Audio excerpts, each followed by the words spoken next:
My name is Elena Morales and I'm 29 years old. The night my sister Natalie humiliated me at her engagement party was supposed to be a celebration of new beginnings.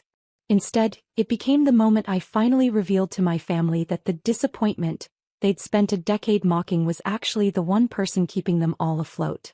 But before I tell you how I shut down my sister's $95,000 engagement party by revealing I owned the estate she'd been bragging about for months, you need to understand just how deep the cruelty ran in my family. I arrived at the Willowbrook estate at 6:15 p.m. on a warm evening in late September. The property was breathtaking. A historic mansion set on 12 acres of manicured gardens, with string lights hanging from ancient oak trees and a view of the valley that looked like something from a painting. I'd purchased the estate 11 months ago for $1.8 million, and every time I looked at it I still felt a thrill of accomplishment. What made tonight special wasn't just that it was beautiful. It was that my sister had no idea she was hosting her engagement party on my property. I parked in the guest lot and walked toward the main entrance, where a welcome table had been set up with place cards and a guest book.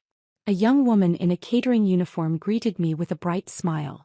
"Welcome to the Natalie and Trevor engagement celebration. Can I have your name?" "Elena Morales," I said. "I'm Natalie's sister." Her smile faltered slightly as she searched through the place cards. She picked up a clipboard, scanned it, then looked back at me with confusion. "I'm sorry, I don't see you on the primary guest list. Let me check the secondary list." "Secondary list?" I asked, though I already knew what that meant. "Oh, it's just, sometimes there are different tiers of guests with different access levels." She found my name and her expression shifted to something between embarrassment and pity. "Here you are. You're on the observer list." She handed me a badge clipped to a gray lanyard. Unlike the other badges I could see guests wearing, ivory with gold trim that said family and friends, mine was plain gray with black text, "Guest Observer Limited Access." "What does limited access mean?" I asked, though again I already knew. I'd seen the access lists Natalie had submitted to my estate manager 3 weeks ago. I'd approved them personally, curious to see exactly how far she'd go. "It means you can attend the ceremony and watch the celebration, but you don't have access to the buffet, the bar, or the formal seating areas. There's a viewing section set up on the side terrace." She looked genuinely uncomfortable delivering this information. "I'm sorry. I just work for the catering company." "It's not your fault," I told her, clipping the badge around my neck. The gray lanyard hung heavy and obvious against my navy dress, a visual marker of my second-class status that everyone could see. I walked through the main entrance of the estate I owned, past the marble floors I'd had restored, under the crystal chandelier I'd spent $40,000 having rewired and cleaned, into the grand ballroom where 83 guests were already mingling with champagne and hors d'oeuvres. The moment I stepped through the doorway I felt heads turn. People glanced at my gray badge then quickly looked away. A few whispered to each other. I recognized most of the guests. Family members, my parents' friends, people from Natalie's social circle. Every single one of them wore the ivory and gold family and friends badge. My sister Natalie stood near the French doors leading to the garden terrace, radiant in a white cocktail dress that probably cost $2,000. Her fiancé Trevor stood beside her in a tailored suit, his arm around her waist. They were holding court, accepting congratulations, laughing at jokes, posing for photos. My parents stood nearby, my mother in an elegant emerald gown, my father in a tuxedo, both beaming with pride. Natalie saw me and her smile widened, not with warmth but with something sharp and triumphant. She grabbed a microphone from the nearby podium and tapped it for attention. Everyone, can I have your attention for just a moment?" The room quieted. All 83 guests turned toward her. I stood near the entrance, suddenly very aware that I was about to become the center of attention in a way I absolutely did not want. "I just want to take a moment to acknowledge someone special," Natalie said, her voice dripping with false sweetness. She pointed directly at me. "My sister Elena is here. Everyone, that's my sister right there by the door." People turned to look at me. I forced myself to smile and give a small wave. "Now, some of you might notice that Elena has a different badge than the rest of us," Natalie continued, gesturing to her own ivory and gold lanyard. "That's because this is a very special, very intimate celebration and we wanted to make sure we had the right people in the right places. Elena's badge says, Guest Observer, which means she can watch and enjoy the celebration, But this is really for family only. Real family. The silence that followed was excruciating. I could see people shifting uncomfortably, not sure whether to laugh, agree, or pretend they hadn't heard. A few looked genuinely shocked. No buffet access for observers, I'm afraid, Natalie added with a light laugh. This is for real family only. But Elena, we're so glad you could come and watch. Trevor and I wanted you to see what a real celebration looks like. Trevor, her fiancé, actually high-fived her. He raised his hand and she slapped it with a grin, as if she'd just delivered the perfect punchline to a joke. A few people in the crowd chuckled nervously. Most just stared at me, waiting to see how I'd react. My mother was smiling, not broadly but enough that I could see she approved of this public humiliation. My father looked slightly uncomfortable but said nothing. My Aunt Rosa, standing near the bar, looked down at her drink. My cousin Marcus whispered something to his wife, who shook her head in response. I stood there with my gray guest observer badge hanging around my neck, took a deep breath and said, "Thanks, Natalie. Beautiful party. The estate looks wonderful. Doesn't it?" she said brightly. Trevor and I searched for months to find the perfect venue. Willowbrook Estate is exclusive. They don't just let anyone host events here. You have to meet certain standards. I'm sure that's true, I said evenly. She turned back to the crowd, dismissing me. Now everyone, please enjoy the champagne. The ceremony will begin in 30 minutes on the garden terrace. The crowd returned to their conversations, though I could feel eyes on me as I moved through the room. The gray badge was like a scarlet letter, announcing to everyone that I was less than unworthy, an observer of a life I'd never be part of. I walked toward the side terrace where the viewing section had been set up, a row of folding chairs positioned behind the main seating area, with a partial view of where the ceremony would take place. It was the kind of seating you'd give to vendors or staff, not family members. As I sat down in the back row, a familiar voice said, "This is messed up, Elena." I looked up to see my cousin Marcus standing there with 2 glasses of champagne. He handed me one despite the fact that my badge clearly stated I had no bar access.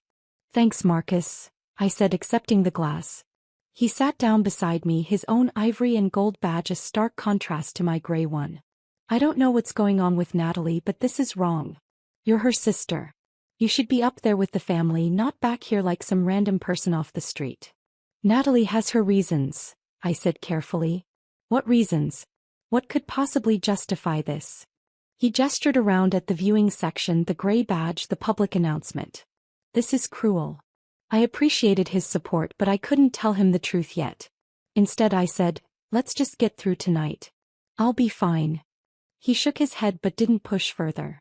He stayed with me for a few minutes, making small talk, trying to normalize the situation. Then his wife called him back to the main area, and I was alone again with my gray badge and my folding chair and my view of the family that had decided I didn't belong. If you're genuinely enjoying this story, I'd really appreciate it if you could hit that like button. But only if you're finding it interesting. No pressure at all. Let me take you back 7 years so you can understand how we got here. I need you to see the pattern of dismissal and cruelty that led to my sister handing me a guest observer badge at her engagement party. I grew up as the younger daughter in a family that valued appearances above everything else. Natalie, 4 years older than me, was everything my parents wanted. Beautiful, socially ambitious, married to the right kind of man. Her first marriage lasted 3 years before ending in an expensive divorce, and always concerned with status and perception. She worked in luxury real estate, selling multi-million-dollar homes to wealthy clients, and made $180,000 a year plus commissions. My parents loved introducing her as our daughter, the real estate agent, to the stars. I went a different direction. I studied software engineering at a state school, graduated with honors, and took a job at a small company called VentureGrid that built data analytics platforms for healthcare systems. My starting salary was $72,000. Good money, but not impressive by my family's standards. My parents told people I worked in computers, with the same tone they might say works in retail. VentureGrid was a startup with 12 employees when I joined. I was employee number 8, brought on to develop the core infrastructure for their predictive analytics engine. I worked insane hours, sometimes sleeping on the couch in the break room, living on coffee and takeout, building something I believed in. My family never asked about it. When I tried to explain what I was working on, My mother would interrupt to tell me about Natalie's latest commission or the celebrity client she'd just shown a house to. 5 years ago, VentureGrid got acquired by a major healthcare corporation for $650 million. As one of the early engineers with equity, my shares were worth $3.2 million after taxes. I was 24 years old and suddenly wealthier than I'd ever imagined possible. I didn't tell my family. By that point, I'd learned that my achievements didn't register with them unless they came with the kind of visible markers they understood: luxury cars, designer clothes, expensive vacations. Instead, I invested carefully. I bought a small but nice condo in a good neighborhood. I kept driving my Honda Accord. I continued working as a senior engineer at the acquiring company for $160,000 a year. I invested in real estate, starting with a duplex, then a small apartment building, then, 11 months ago, the Willowbrook estate. To my family, I remained Elena, who works with computers. The quiet one. The one who didn't achieve anything worth celebrating. The exclusion started subtly and grew more overt over time. Natalie got married at 25, and I was invited to the wedding but not included in the bridal party. "You wouldn't fit the aesthetic," she told me. "All my bridesmaids are in fashion and entertainment. You'd feel out of place." When she got divorced 3 years later, my parents threw her a fresh start party with 60 guests. When I bought my first investment property, my mother said, "How nice, dear. Natalie just closed on a $4.5 million estate in Beverly Hills." Family dinners became competitions where Natalie's accomplishments were celebrated and mine were dismissed. Natalie showed a house to a famous producer today. Natalie was featured in Los Angeles magazine. Natalie is dating someone very successful. Meanwhile, if I mentioned a promotion or a successful project, my father would change the subject. But the most painful pattern was the financial one. Because while my family spent years telling me I wasn't successful enough to matter, they had no problem taking my money when they needed it. It started 6 years ago when my father's investment portfolio took a hit during a market downturn. He came to me embarrassed, asking for a loan of $15,000 to cover some expenses until things stabilized. "Don't tell Natalie," he said. "You know how she is about money. This is just between us." I gave him $20,000 and told him not to worry about paying it back. A month later, my mother needed help with unexpected medical bills. $8,500. Then Natalie needed a loan for her divorce attorney. $12,000. Then my parents needed help with property taxes. $18,000. Then Natalie needed money for a down payment on a condo. $35,000. It became a pattern. Every few months, someone would call asking for money. The amounts varied. $3,000 here, $10,000 there, $25,000 for a business opportunity that fell through. Over 6 years, I gave my family $278,000. I kept meticulous records in a spreadsheet. Date, amount, recipient, stated reason. They never thanked me in front of each other. They'd call me late at night or send private texts, their voices strained with financial stress. Then the next day at family dinner, they'd act like nothing had happened. Natalie would brag about her latest purchase. A new car, expensive furniture, a vacation to Europe. My parents would praise her financial success. No one mentioned that I was the one actually funding half of it. I kept giving because I thought eventually they'd see my value. I thought if I was generous enough, helpful enough, quietly supportive enough, they'd recognize that I was worth including in the family. But the opposite happened. The more I gave, the more they took me for granted. 2 years ago, Natalie announced she was dating Trevor, a venture capitalist with family money and a portfolio of successful tech investments. She was thrilled, my parents were thrilled, and suddenly every family gathering became about Trevor and Natalie's perfect relationship. When they got engaged 8 months ago, my parents threw them an engagement dinner at an expensive restaurant. I wasn't invited. I found out about it when my mother posted photos on Facebook. When I called to ask why I hadn't been included, my mother said, "Oh, Elena, it was just immediate family and Trevor's parents. Very intimate. You understand." "I'm immediate family," I pointed out. "Well, yes, technically. But Natalie wanted to keep it small and elegant. You know how you are at these things, you're not really comfortable in that environment." 3 months ago, Natalie called me asking for $40,000. She and Trevor wanted to host an elaborate engagement party, but Trevor's trust fund disbursement wouldn't come through until the next quarter. It's a loan, obviously, she said. We'll pay you back as soon as the money comes in.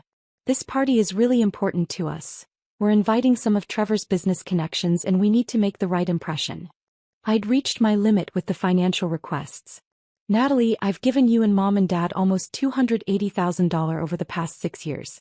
I can't keep doing this. There was a pause. Then she laughed. Elena, don't be dramatic.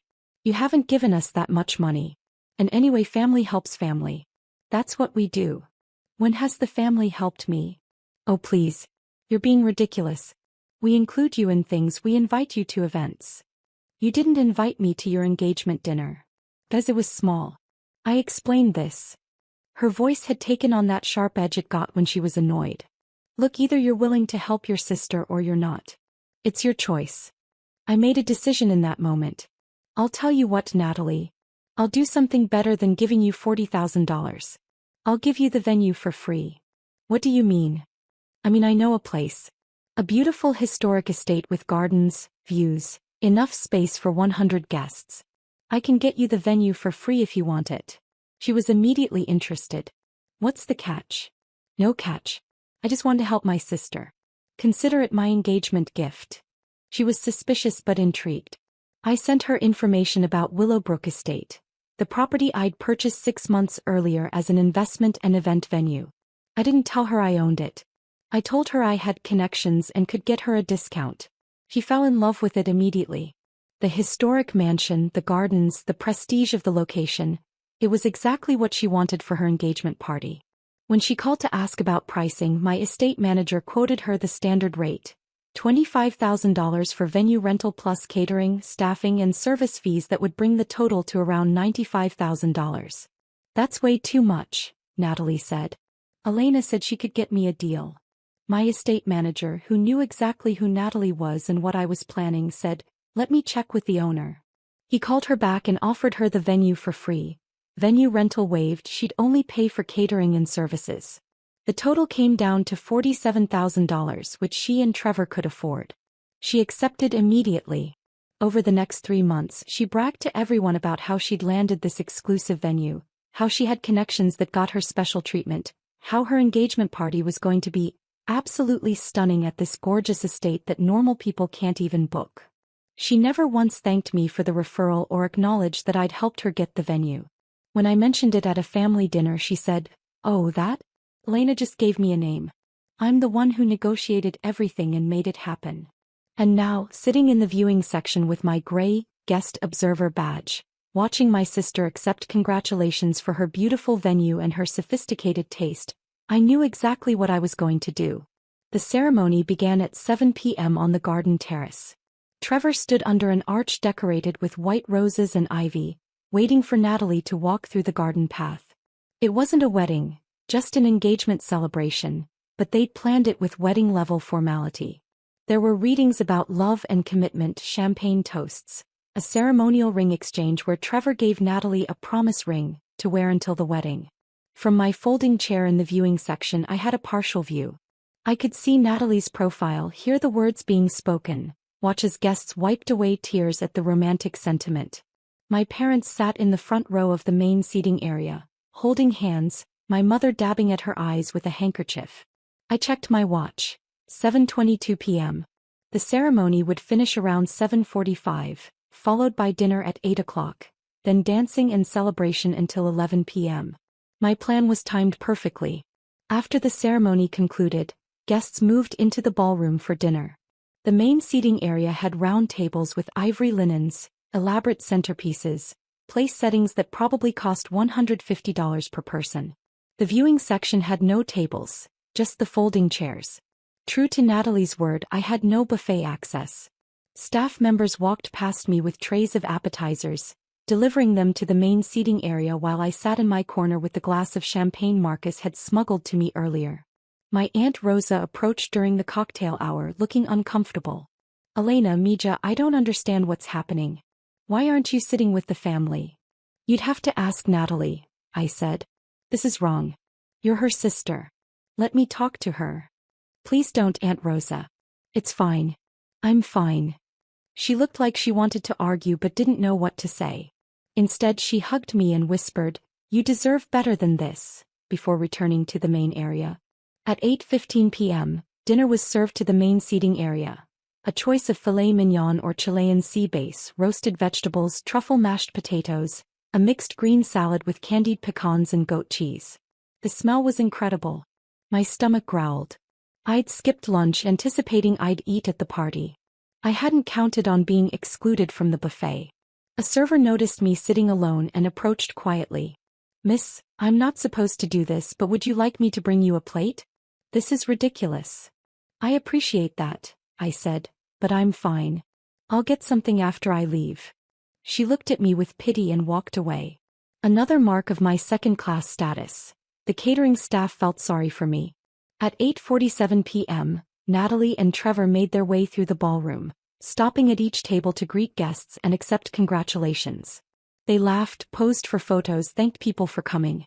They didn't come to the viewing section. They didn't acknowledge my presence at all. At 8:52 p.m. I stood up, smoothed my dress and walked across the ballroom toward the administrative wing of the estate.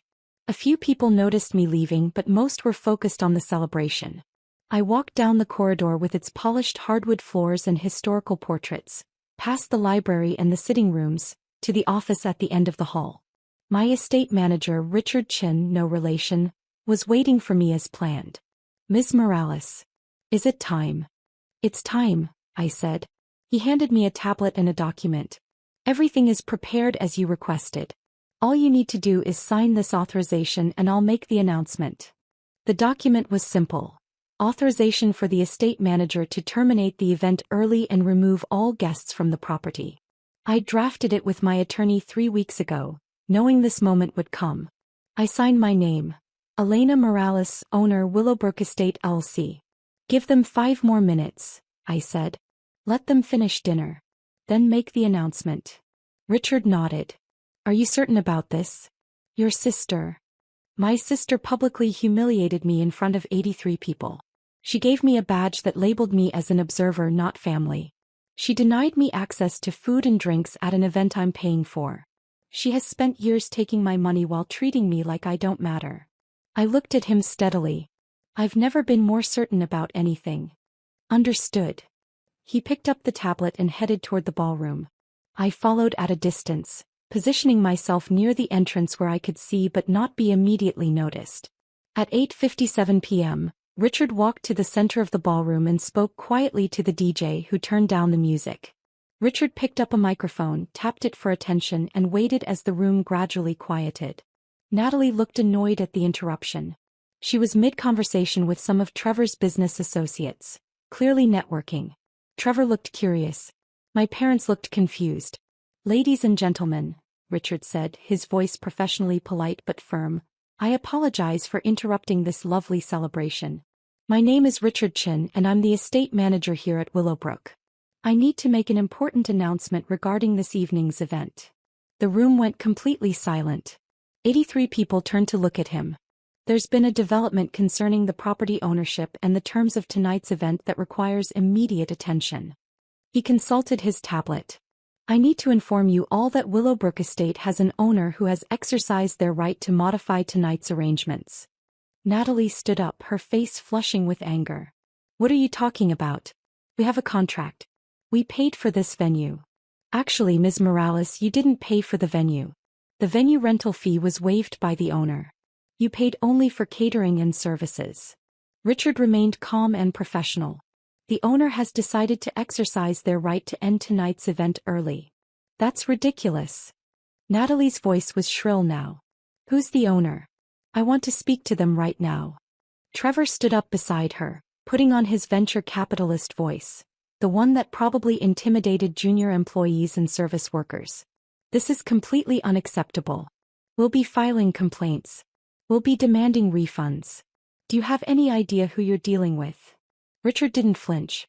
"I'm dealing with Ms. Natalie Morales and Mr. Trevor Ashford, who are hosting an engagement party on property owned by Ms. Elena Morales." He turned and gestured toward me, standing near the entrance. "The owner is right there." Every head in the room turned toward me. The gray, guest observer badge still hung around my neck, suddenly looking ridiculous against the backdrop of what Richard had just revealed. The silence was absolute. I could see the confusion on people's faces, the shock on my parents' expressions, the dawning horror on Natalie's face as she realized what this meant. I stepped forward into the ballroom and Richard handed me the microphone. I took it, looked around at the 83 witnesses and said, "Hello everyone. For those of you who don't know me, I'm Elena Morales, Natalie's sister. The one with the guest observer badge." Natalie's face had gone from flushed to pale. "You're lying. You don't own this place. You can't afford." "I purchased Willowbrook Estate 11 months ago for $1.8 million, I said calmly. "I have the property deed, the LLC formation documents, the title insurance and 11 months of property tax payments to prove it." "Richard, would you like to show them the deed?" Richard pulled up a document on his tablet and held it so nearby guests could see. A property deed clearly showing Elena Morales as the sole owner of Willowbrook Estate LLC. My mother found her voice. "Elena, I don't understand. Where would you get $1.8 million? "From the same place I got the $278,000 I've given this family over the past 6 years, I said. "I worked for a startup that got acquired. My equity payout was $3.2 million. I invested it carefully in real estate and other ventures. I've been quite successful actually. You just never bothered to ask." My father stood up. "If you have that kind of money, why didn't you tell us?" "Because every time I tried to tell you about my work, my achievements, my success, you interrupted to talk about Natalie. Because when I bought my first investment property, Mom said it was nice, and then spent 20 minutes talking about Natalie's latest commission. Because I learned that my accomplishments didn't matter to this family unless they came with the kind of visible status markers you could brag about to your friends." Natalie had found her footing again, anger replacing shock. "So what? You own the venue. Big deal. You still can't just kick us out. We have a contract, we paid for services." "You paid $47,000 for catering and staffing," I said. "I waived the $25,000 venue fee as my engagement gift to you. That was generous of me, don't you think? Especially considering that 3 months ago, you called me asking for $40,000 to fund this party, and when I said I couldn't keep giving you money, you called me ridiculous and said family helps family." The room was riveted now. This had gone from an engagement party to something else entirely. A public unveiling of family dysfunction that no one could look away from. "When has this family ever helped me?" I continued. "You've taken $278,000 from me over 6 years. You excluded me from Natalie's engagement dinner. You gave me a guest observer badge at a party I'm essentially paying for. You announced to 83 people that I don't have buffet access because this is for real family only." I looked directly at Natalie. "You said I should watch and see what a real celebration looks like. So here's what a real celebration looks like when the person you've been mocking actually owns everything you're standing on." Trevor tried to take control of the situation. "Look, clearly there's been a family misunderstanding." "There's no misunderstanding," I said. "Natalie has spent years treating me like I'm worth less than her.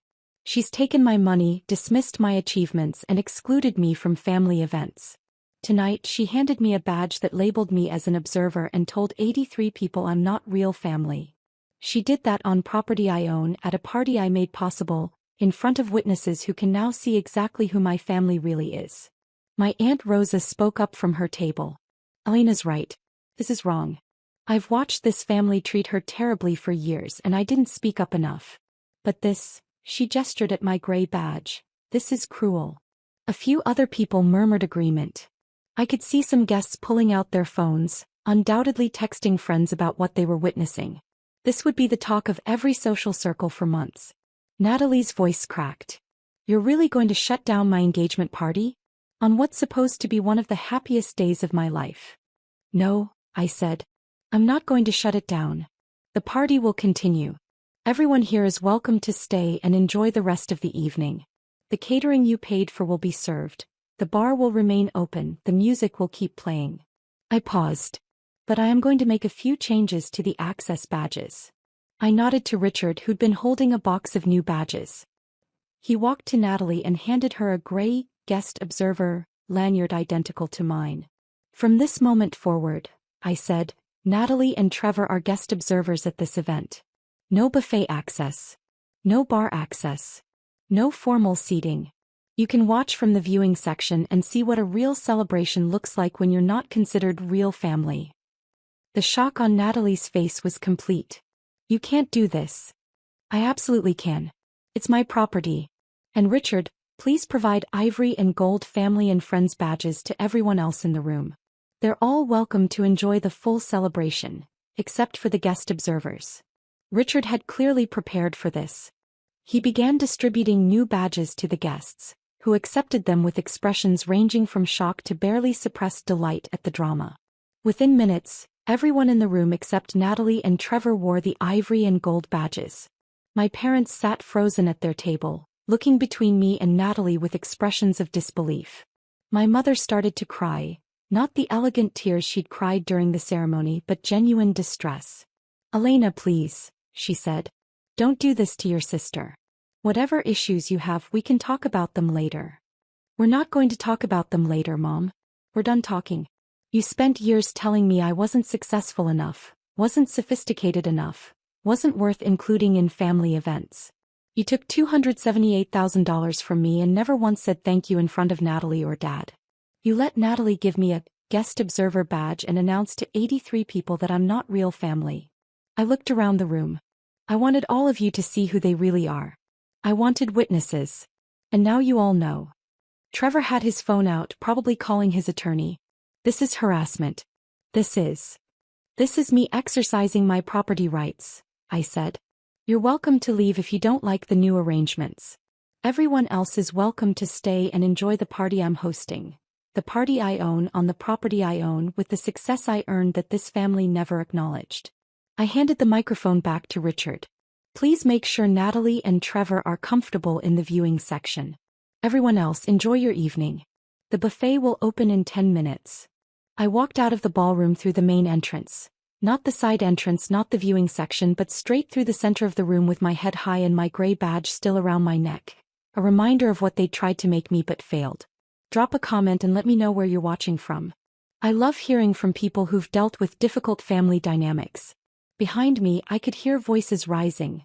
Natalie crying, my mother trying to calm her, Trevor on the phone barking orders, guests murmuring to each other in shock and fascination. The party would continue, but it would never be what Natalie had planned. Instead of a celebration of her engagement, it had become a demonstration of exactly how badly you can miscalculate when you underestimate someone. I went to my office in the administrative wing and sat down at my desk. My phone started ringing almost immediately. My mother, then my father, then Natalie, then Trevor, over and over. I let them all go to voicemail. They called 3 times in the next hour. At 10:15 p.m. my Aunt Rosa knocked on my office door. "Can I come in?" "Of course." She sat down across from me, still wearing her ivory and gold family and friends badge. That was quite a reveal out there. Was it too much? I asked, suddenly wondering if I'd gone too far. "Too much." She shook her head. "Mija, that was perfect. Your sister has been treating you terribly for years and your parents let it happen. Tonight you showed everyone exactly what that looks like. You let them humiliate you publicly, then revealed they did it on property you own. That's not too much. That's justice. She's going to hate me forever. She already didn't value you. You just made sure everyone else knows that now." Rosa reached across the desk and took my hand. "I'm proud of you. I should have stood up for you years ago and I didn't. I'm sorry for that. You're standing up for me now. That matters." She stayed with me for another hour and we talked about family, about patterns of behavior, about the courage it takes to finally say, enough. Then she went back to the party where apparently most of the guests had stayed, enjoying the open bar and the catering and the drama they'd just witnessed. The party ended at 11:30 p.m. Richard reported that Natalie and Trevor had left around 9 p.m., unable to tolerate sitting in the viewing section with their gray badges while everyone else celebrated. My parents had tried to convince me to come back and make peace, but when I refused, they'd left around 10 p.m. The remaining guests, about 60 of the original 83, had apparently had a wonderful time, with several commenting that it was the most memorable party they'd ever attended. I went home that night, changed into comfortable clothes, poured a glass of wine, and finally allowed myself to feel everything I'd been holding back. I didn't cry, I'd moved past tears. I felt lighter, like I'd finally put down a weight I'd been carrying for years.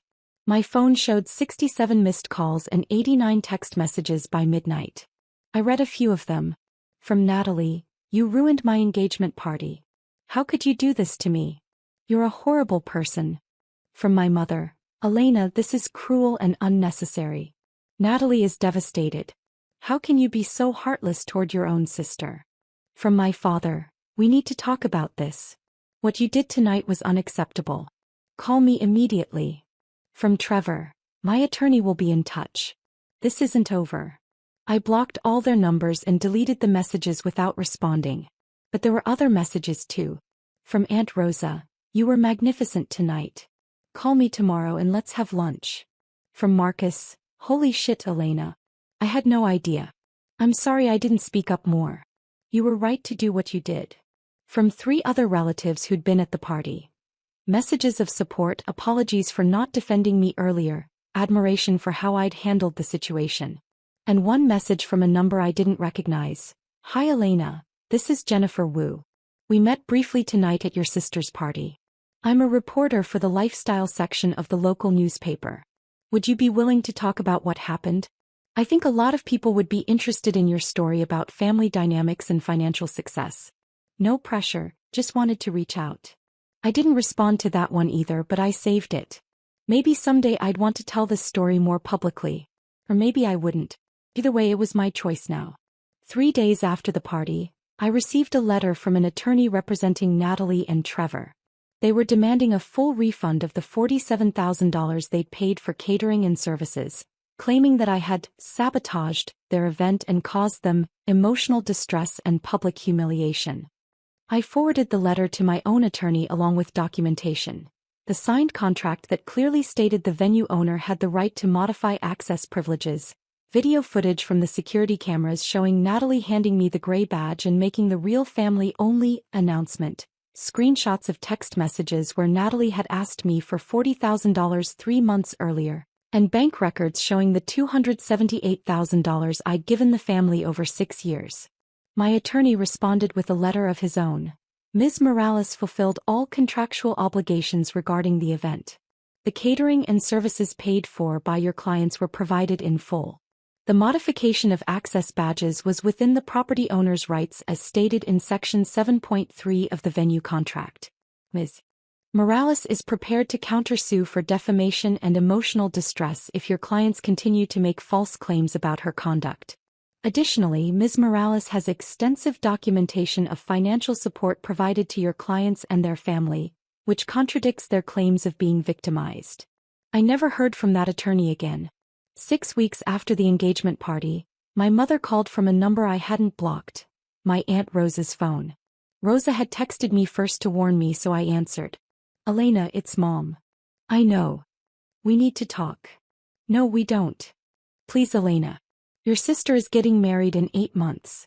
She wants you to be there. We want you to be part of the family again." "I was never part of the family, Mom. That's what the guest observer badge was about. That's what years of exclusion and dismissal were about. Natalie made it very clear that I'm not real family." She didn't mean it that way. She absolutely meant it that way. She said it into a microphone in front of 83 people. She had special badges made. She announced that I couldn't access the buffet because it was for real family only. There's no other way to interpret that. My mother was quiet for a moment. Then, "She's sorry. We're all sorry. We didn't realize." "You didn't realize what? That I had money? That I was successful? That I owned property? Would you have treated me better if you'd known? Because that's not actually an apology, Mom. That's you being sorry you miscalculated, not sorry you were cruel. That's not fair. What's not fair is taking $278,000 from me while telling me I'm not successful. What's not fair is excluding me from family events because I didn't have the right kind of job or the right kind of lifestyle to show off to your friends. What's not fair is watching Natalie get praised for buying things with money I gave her while I got labeled as the family disappointment. We made mistakes, my mother said, her voice cracking. But we're family. Family forgives each other. Family also respects each other. Family doesn't hand out guest observer badges to their own sisters. Family doesn't take money for 6 years without saying thank you. You want me to forgive you, but you haven't actually changed anything. You just want me to go back to being the quiet one who gives you money and accepts being treated as less than. So that's it?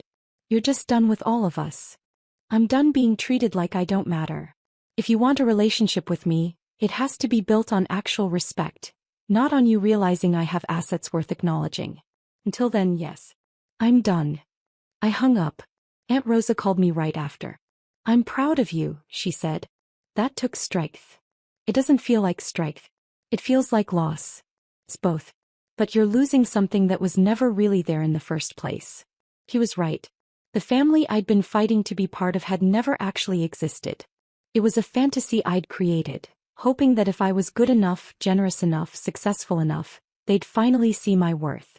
But they'd never wanted to see it. They'd wanted me to stay small so they could feel big. It's been 14 months since Natalie's engagement party. The Willowbrook estate has become quite successful as an event venue. I've hosted over 40 weddings, corporate events, and celebrations in that time. The business is profitable, and I've hired a full-time staff to manage operations so I can focus on my day job and my other investments. Natalie and Trevor got married 6 months ago. I wasn't invited, not that I expected to be. I heard through Aunt Rosa that it was a beautiful wedding at a different venue, smaller and more intimate than they'd originally planned. Apparently, many of the guests from the engagement party declined the wedding invitation, claiming scheduling conflicts. Aunt Rosa suspects they didn't want to be associated with what happened or risk more family drama. My parents sold their house 4 months ago. Without my monthly financial support, they couldn't afford the mortgage and property taxes. They moved into a smaller condo in a less expensive neighborhood. I heard my father tried to take out a loan using Natalie's income as collateral, but she refused. She has her own family now, my mother told Aunt Rosa. She has to think about her future with Trevor. The golden child, apparently, doesn't shine quite so bright when there's no one else's money propping her up. I don't miss them. That's the part that surprises me most. I genuinely don't miss being part of a family that spent years making me feel worthless. I've built something better. Real relationships with people who value me for who I am, not what I can provide or how I make them look. Aunt Rosa and I have lunch every 2 weeks. Marcus and his wife came to my condo for dinner last month and apologized for not speaking up sooner. I've gotten involved in mentorship programs for women in tech, and those relationships have become more meaningful than anything I had with my biological family. Last week, I was at Willowbrook Estate reviewing plans for an upcoming wedding when I saw a couple viewing the property for their own event. The bride-to-be looked around the ballroom with wonder. "This place is perfect," she said to her fiancé. "It feels like somewhere that really values family." I almost laughed at the irony. This place, where I'd revealed to 83 people that my family had given me a guest observer badge and told me I wasn't real family, had become a symbol of celebration and belonging for other people. But maybe that's exactly the point. The family you're born into doesn't define you. The people who share your DNA aren't automatically the ones who will value your worth, support your dreams, or treat you with basic human dignity. Sometimes the most powerful thing you can do is stop fighting to be accepted by people who will never see your value, and instead build your own life with people who do. I learned that lesson at my sister's engagement party, standing in front of 83 witnesses with a gray guest observer badge around my neck, in a ballroom I owned on an estate I'd purchased with success my family never acknowledged. I learned that sometimes the best revenge isn't dramatic or cruel. It's simply revealing the truth and letting people see what's been hidden in plain sight all along. Natalie got her engagement party at her dream venue. My parents got to play the role of proud family for 83 witnesses. And I got something far more valuable. Freedom from people who would never see my worth no matter what I achieved. The gray badge is framed in my office now, hanging on the wall as a reminder. Not a reminder of humiliation, but of the moment I finally stopped begging for scraps of acceptance from people who had nothing worth accepting me into. The moment I realized I didn't need their validation because I'd already validated myself. I'm Elena Morales. I'm 29 years old. I own a successful event venue, have investments worth over $5 million, and I'm surrounded by people who actually respect me. My biological family gave me a guest observer badge and told 83 people I wasn't real family. They were wrong.